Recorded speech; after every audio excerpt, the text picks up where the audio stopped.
Et bonne année YouTube, j'espère que vous allez bien, et aujourd'hui on se retrouve pour la première vidéo de 2020, tout simplement, voilà. Bon, à cette période de l'année, beaucoup d'entre nous du moins, on fait des bonnes résolutions de nouvelle année.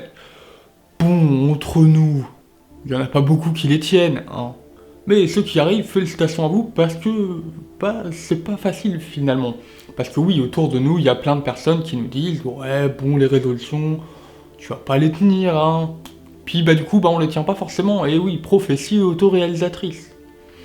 Mais du coup, je me suis dit « Bon, tiens, individuellement, on n'arrive pas forcément à les tenir, les résolutions, mais du coup, peut-être que, collectivement, on pourrait y arriver, qui sait. Avec la même résolution à faire, peut-être qu'en groupe, on pourrait y arriver. » Mais du coup, fallait trouver un peu une thématique, un sujet qu'on pourrait faire tous ensemble, en tant que bonne résolution de l'année 2020. Et bon, assez classiquement, on retrouve comme sujet de bonne résolution de nouvelle année, un peu faire du sport, bon ça c'est bien, hein, c'est même très bien. Mais bon, c'est un peu chiant à organiser, en plus on est en hiver, donc on peut pas faire toutes les activités qu'on veut, donc ouais. Après, arrêter de fumer, ouais bon là, c'est très important, hein, qu'on soit bien d'accord, mais tout le monde ne fume pas, donc du coup on n'est pas tous concernés, donc voilà. Mais si jamais vous êtes intéressé, je mets une fiche par ici ou par là, je sais jamais. Enfin si, d'habitude je sais, mais là je sais plus. Donc pour une vidéo, pour quelques conseils pour arrêter de fumer, tout simplement. Après on a faire attention à son alimentation, qui revient assez souvent, bon... Je suis pas une chaîne cuisine déjà, donc voilà. Mais en plus de ça, je pense qu'on fait tous attention, du moins on essaye tous de faire attention à son alimentation, bon, on fait tous avec les moyens qu'on a, etc. Mais voilà, je pense que du coup, on essaye déjà au quotidien de faire attention, donc cette idée passe à la trappe.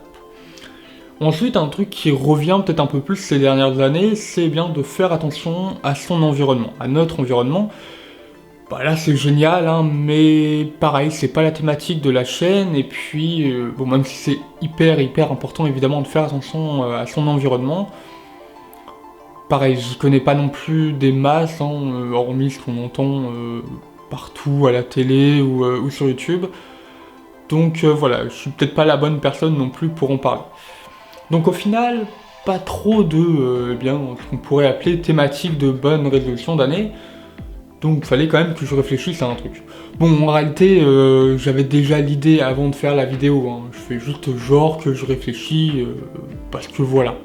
Bon, passer outre ces talents d'acteur absolument magiques, hein, et qui me vaudront un Oscar dans quelques années, enfin ça, c'est vous qui en jugerez, il serait quand même temps que je vous dévoile un peu la thématique à laquelle j'avais pensé pour cette bonne résolution collective, si on peut dire, pour cette année 2020. Alors, ça fait déjà 2 vidéos que j'ai faites sur le sujet, donc là, on entame donc la 3e si vous savez compter. Et donc, j'ai nommé la sédentarité. Et oui, on va parler un peu de sédentarité, d'activité physique, d'inactivité physique en l'occurrence. Et voilà. Mais du coup, pourquoi est-ce que je vous parle de sédentarité finalement, du moins de thématique de sédentarité pour la bonne résolution de 2020 ? Alors déjà qu'on soit bien d'accord, hein, le but n'est pas de vous rendre sédentaire, c'est l'opposé, hein, qu'on soit bien d'accord là-dessus.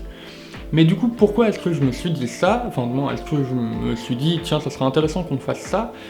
Eh bien, je suis étudiant, je suis donc entouré d'étudiants au quotidien, et comment vous dire que, on est bien tous sédentaires, hein, clairement. On passe nos journées assis, que ce soit en cours ou alors à la bibliothèque.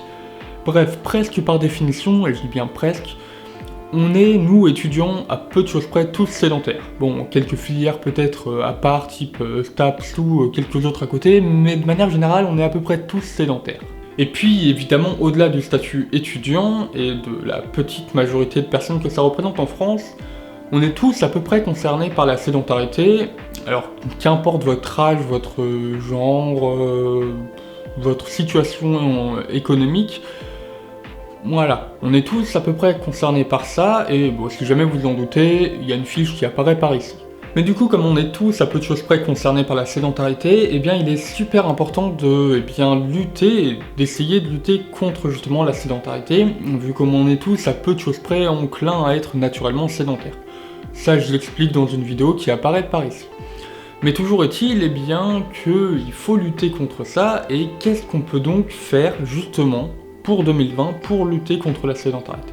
Et donc, pour faire plus ou moins attention à son niveau d'activité physique, il y a 2 possibilités qui vous sont offertes par la maison. Déjà, la première, c'est de continuer à suivre, à regarder la vidéo en cours. La seconde, eh bien, c'est de regarder une vidéo que j'avais faite il y a ça déjà quelques mois, qui va apparaître par ici, où c'est une explication des solutions qu'on peut envisager et qu'on peut mettre en place pour lutter contre la sédentarité. Bon, je vous conseille les 2 options, hein, parce que ça fait un peu plus de vues, il paraît. Bon, et du coup, je vais vous faire là dans la vidéo une liste évidemment non exhaustive de choses qu'on peut mettre en place dans notre quotidien pour lutter contre notre inactivité physique, autrement dit notre sédentarité au quotidien. Premièrement, chose hyper importante, les transports. On va privilégier un maximum les transports en commun, la marche, le vélo, la trottinette. Pas de trottinette électrique par contre, hein, qu'on soit bien d'accord là-dessus. Tout sans assistance électrique. L'idée c'est quoi? Eh bien c'est d'éviter de passer son temps assis pendant les transports, et puis bon, ça nous rend un peu plus actifs. Bon, je sais que la voiture c'est pas toujours... on peut pas l'éviter, hein. Je sais que je viens d'un village paumé en montagne, on a besoin de la voiture dans certains cas, mais pas dans tous, et même dans la majorité des cas, on n'a pas besoin de la voiture, on a toujours une option à côté qui n'engage pas la voiture, donc on essaye dans tous ces cas-là au maximum d'utiliser un autre moyen de transport que la voiture. Ensuite, quand vous traînez en ville ou dans un bâtiment, dans des centres commerciaux, n'importe, privilégiez les escaliers. Alors tout ce qui est escalator et ascenseur, c'est pratique, mais pareil, c'est pratique uniquement quand vous en avez besoin. Et c'est rarement le cas. Combien de fois est-ce que dans les métros ou dans je ne sais où, les gens ils prennent les escalators, alors qu'en vrai, il y a un escalier à côté, il y a 10 marches, prenez les 10 marches. Voilà. C'est un peu condescendant ce que je viens de dire, mais... les escaliers, quoi, voilà. Clairement, pensez à... Voilà, dès que vous avez la possibilité de prendre les escaliers, prenez-les. Évitez au maximum l'ascenseur et les escalators. Et si, admettons, dans votre immeuble, vous habitez au 20e étage, coupez la poire en 2. Faites 10 étages en escalier et 10 étages en ascenseur, où vous voyez l'idée, quoi. Après, au travail, si vous êtes tout le temps assis, et ça concerne beaucoup de monde, dont les étudiants, faites en sorte d'aménager votre espace de travail pour vous forcer à vous lever. Par exemple, placer des dossiers loin ou je ne sais quoi.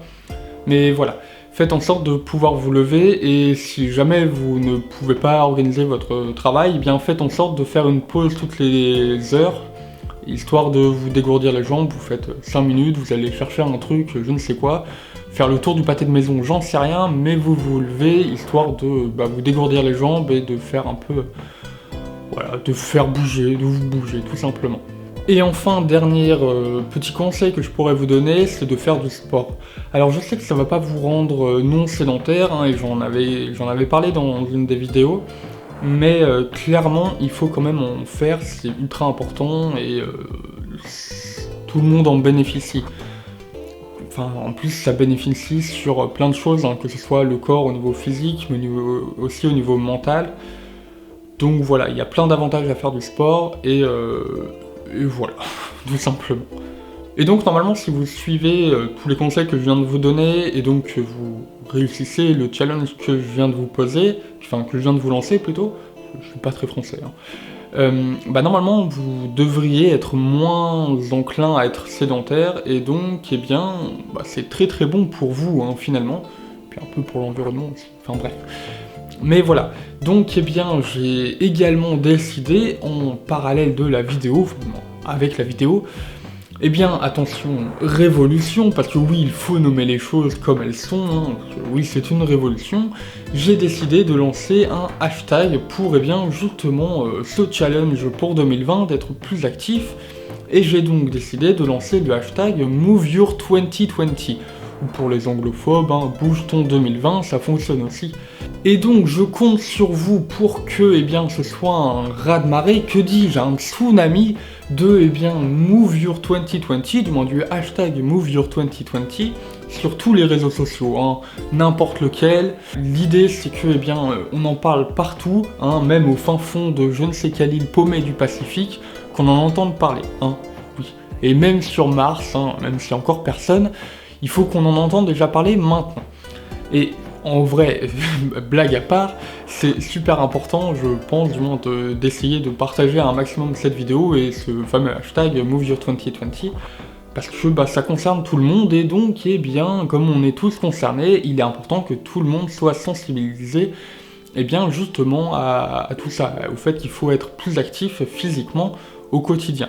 Donc je compte sur vous pour partager un maximum la vidéo et donc le fameux hashtag MoveYour2020, ou bouge ton 2020 si jamais. Et donc voilà, hein, finalement, tout est dit. C'est une révolution, comme je l'avais dit. Révolution, révolution. Donc du coup, allez là, à vos claviers, à vos smartphones, là, hashtag MoveYour2020. Ouais, j'attends. Allez. Je peux attendre encore longtemps, hein, du moment que t'as pas lancé ce fameux hashtag, du moment que tu n'as pas tweeté ou partagé ou je ne sais quoi avec ce hashtag MoveYour2020, même sur cette vidéo de chat que tu viens de regarder, il n'y a pas le hashtag MoveYour2020, hein. Donc partage-le avec le fameux hashtag. Ouais. Allez. Mais donc, du coup, il y a quand même un moment où la vidéo doit bien s'arrêter, parce qu'elle doit s'arrêter à un moment donné, hein, sinon j'aurai plus de batterie sur mon appareil photo. Et puis faut bien qu'il y ait une fin à une vidéo. Donc, je vous souhaite une excellente année 2020. J'espère que tout se passera bien pour vous cette année, hein, et que la société ne s'effondrera pas non plus pendant cette décennie, hein, je devrais pas dire ça parce que c'est très pessimiste. Mais bref, du coup, je vous souhaite réellement une excellente année 2020. Et puis, on pense au hashtag MoveYour2020. Hein, je compte sur vous. Allez, à la prochaine, bye bye.